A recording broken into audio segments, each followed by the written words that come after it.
Esse vai ser o primeiro vídeo de uma série que vai falar sobre Git aqui no canal.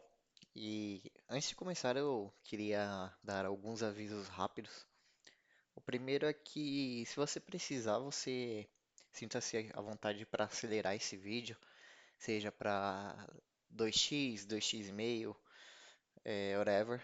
É, porque eu sei que ficar ouvindo alguém explicar devagar é bem chato.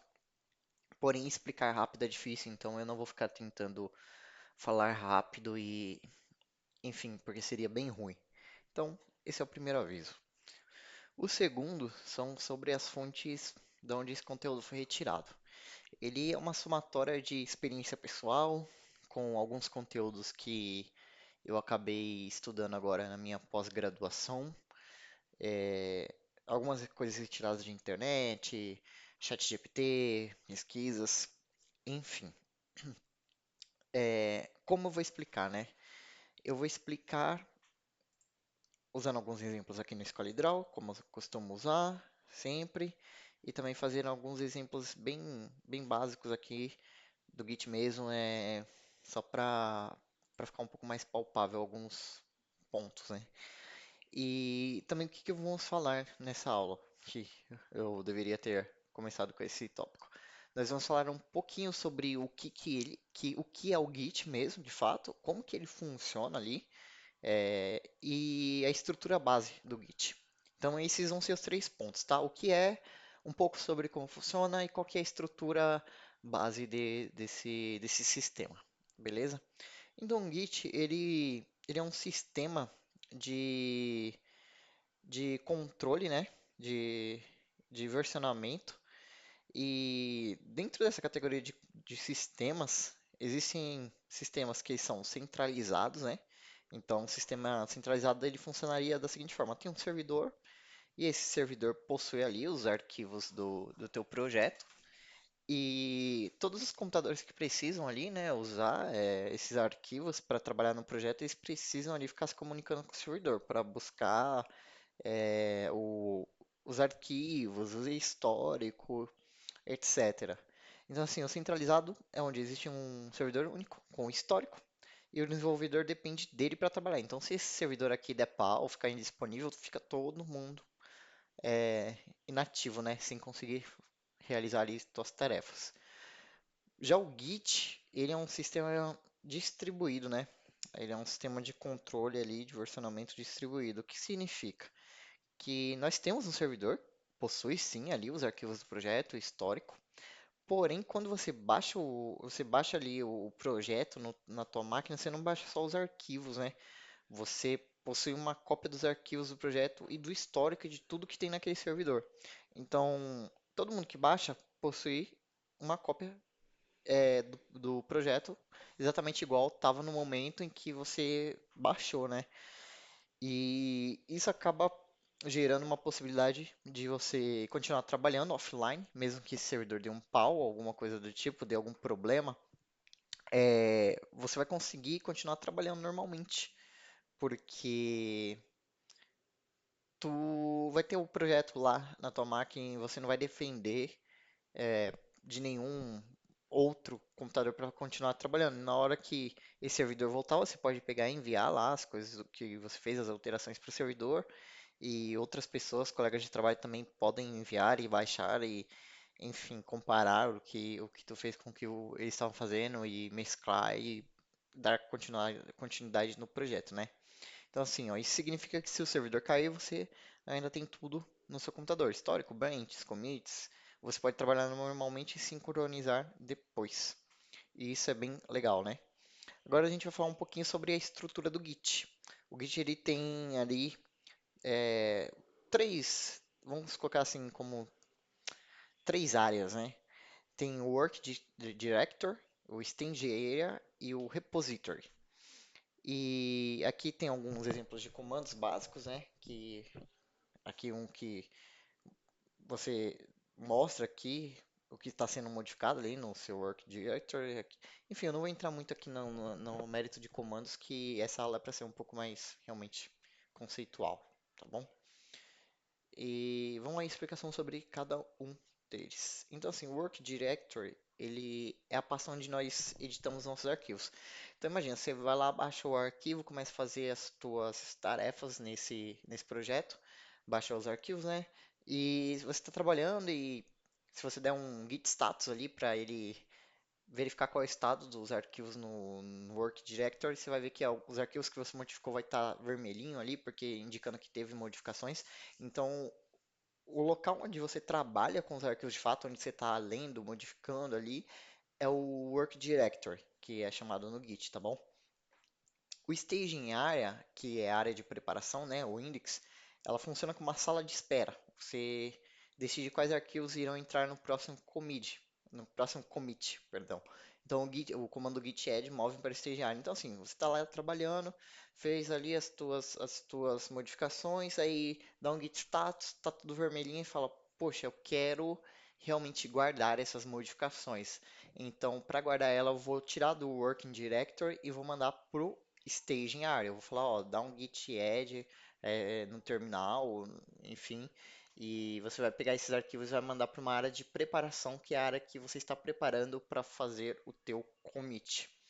E agora o repository, que é o banco de dados internos do Git, né? É, é a parte que fica dentro da pasta .git, né, barra ponto, onde ficam os commits já gravados, históricos, brains.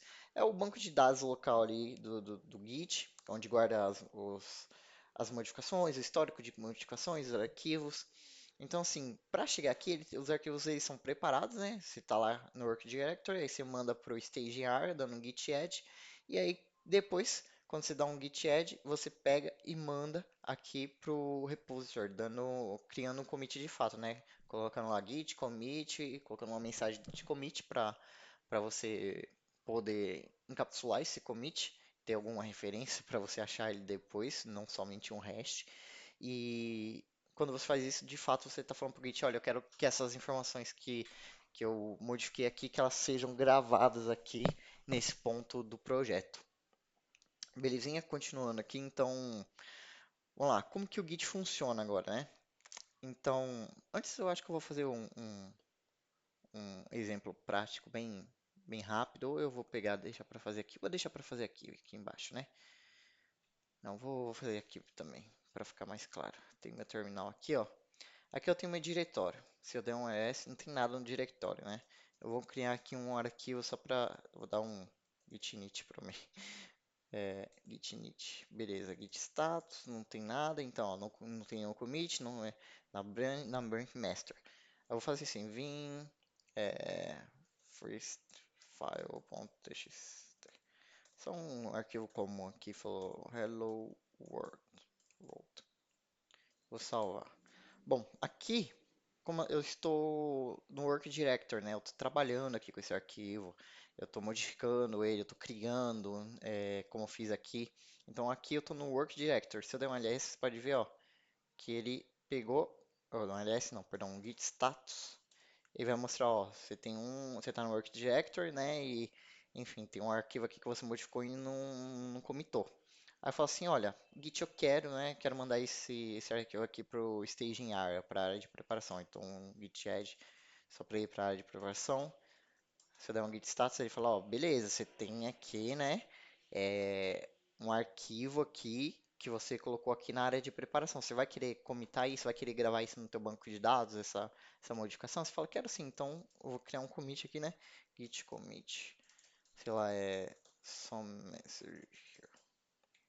Beleza, criei aqui meu commit, então tirei aqui do staging area e mandei essas modificações para o repository. Então, git status, não tem nada porque agora realmente está gravado ali no meu banco de dados local. Essa modificação que eu fiz nesse arquivo, criei essa criação, essa modificação, etc. Agora vamos falar um pouco sobre como o Git funciona, tá? Muita gente pensa que o Git salva as diferenças, né, entre os arquivos, mas não é muito bem assim que ele funciona, tá? Ele funciona com snapshots, ou seja, como se fosse com fotos ali de estados do projeto. Então, o Git armazena a mudança assim. Cada vez que você faz um commit, igual eu fiz agora há pouco, o Git tira uma foto, um snapshot de todos os arquivos do projeto naquele momento. Mas, para ser eficiente, ele não duplica os arquivos que não mudaram. Ele só cria um novo hash para os arquivos alterados e aponta para os já existentes. Então, assim, tem um exemplo visual aqui. Tem dois arquivos, Hello World e esse Hello World não, hello.txt aqui e main.c. Ah, e aí o hash desse arquivo aqui é hash A e o hash desse arquivo aqui é hash B. O hash é só um, um elemento ali alfanumérico de identificação que o Git usa para localizar o arquivo, tá bom? Então assim, você tem esses dois arquivos. Aí imagina que eu fiz um commit aqui. Eu pego, é, coloquei esses arquivos lá no meu repository de fato, né? Que salvou. Então, assim, eu tenho um commit apontando para essa árvore aqui de arquivos, para esse estado, né, de arquivos. Aí você edita o Hello World, que tem um novo conteúdo. E aí ele ganha um novo hash, hash C. Mas o main, ele não mudou. Então é o seguinte, você tinha dois arquivos, o Hello World mudou e agora o main não mudou. Ele continua igual você tinha no início, certo? E aí você cria um commit novo que apronta para esse tree mais a referência do commit 1. Por quê? Porque o Git ele não vai criar um novo hash para o main, porque o main não mudou, né? O main ele está exatamente igual ao do primeiro commit aqui. Então ele só cria uma referência para esse arquivo, ou seja, ele fala, olha, o que que mudou? Aí ele fala, poxa, esse daqui mudou, vou criar um novo hash. O que que não mudou? Ah, o arquivo main ainda está igual. Por que que eu vou criar um novo hash? Não vou, só vou falar aqui, criar uma referência pro main do commit anterior, porque não mudou, então não preciso criar um novo hash para isso. Para ele ser um pouco mais eficiente, né? Aqui é o que isso significa. O Git não salva diferenças entre arquivos. Ele salva árvores de arquivos completos, snapshots, mas de forma inteligente e completa. Se um arquivo não mudou, ele só reaponta para o mesmo hash do commit anterior. Só arquivos novos ou alterados ganham um novo hash. E aqui um resumo simples. O Git armazena cada commit como uma foto completa do projeto, snapshots. Então, cada vez que eu crio um commit, eu crio uma foto do projeto.